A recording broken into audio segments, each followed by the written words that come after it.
When the Taliban last ruled over Afghanistan from 1996 until the U.S. invasion in 2001, women and girls were treated in ways that can only be described as medieval. They were not allowed to go to school or to go to work. 62% of girls were married off before the age of 18. Violence against women was rampant. Will this be the fate of Afghan women again? Joining me now is Mahbouba Seraj of the Afghan Women's Network, an extraordinary organization. Mahbouba, first let me just ask you, as somebody, an Afghan living in Afghanistan, have you been surprised by the collapse of the government and the army and the police force? You know, yes and no. Yes, I have been surprised because of the way it collapsed, the way it went so fast. In a matter of 2 days, 4 provinces of Afghanistan going into the hands of Taliban. And I was wondering what on earth could be doing that. But then again, at the same time, because of the way this country has become, in the corruption, the way it is in the world and in Afghanistan today, I knew we were sold out.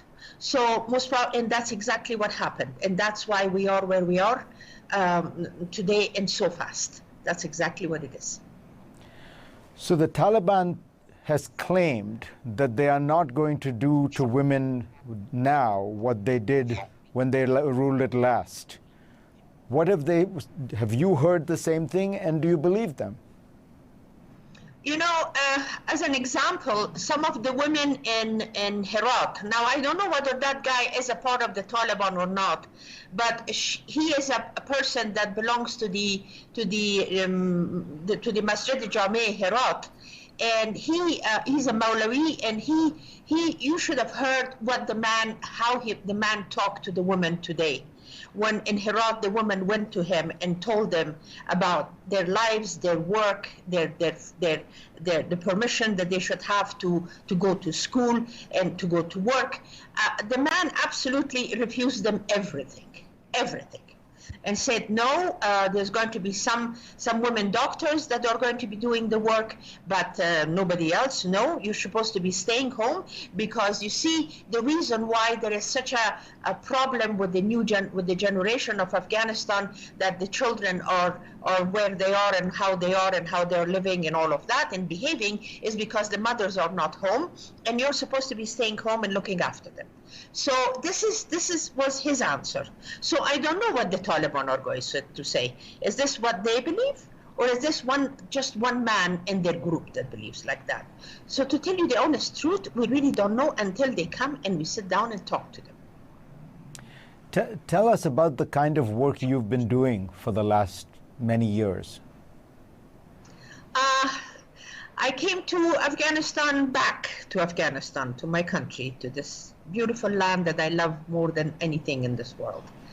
I came back to it in end of 2002, 2003 actually, and then and I've been working with the women and the children of Afghanistan, mainly the women. I started doing volunteer work with the Ministry of Foreign Affairs.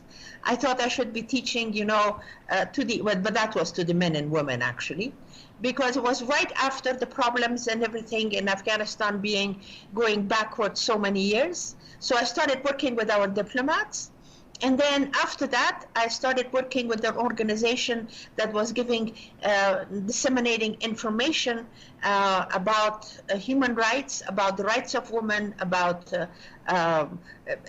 education, about healthcare, to all of the provinces of Afghanistan. So I traveled all over, and everything I was doing, I was in the form of tapes, and I would go and share the tapes with the women. And we all sit around and we talk, and they would tell about their problems. And that way, the women of the village could come and tell about, what was going on and the things that were done, and they were done the wrong way and all of that. So that was an amazing program, and I worked for quite a few years. And then, but in between, being involved with the women, seeing another generation coming up, trying to be the voice of the voiceless. That was my whole idea of coming to Afghanistan.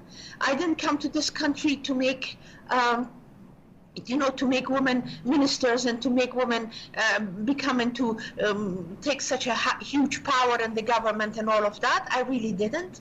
I came to Afghanistan to be the voice of the voiceless women of my country. All of those women that they are living in the provinces of Afghanistan, all the way back in the districts, and nobody hears their voices, and they are in dire need of help. They are poor. They are not educated. Their children are dying because they are sick, and they have, you know, that on childbirth, and there was such a mother and child mortality rate in Afghanistan so high. So I came for that, and I did my part throughout all of these years, traveling everywhere, working with the organizations that I absolutely admired, and they were doing fantastic work in these areas. So that's what I did. And Mahbouba, you must be worried watching the Taliban rise, not just of the work that you are doing, but you must be worried about your own personal safety of your own life.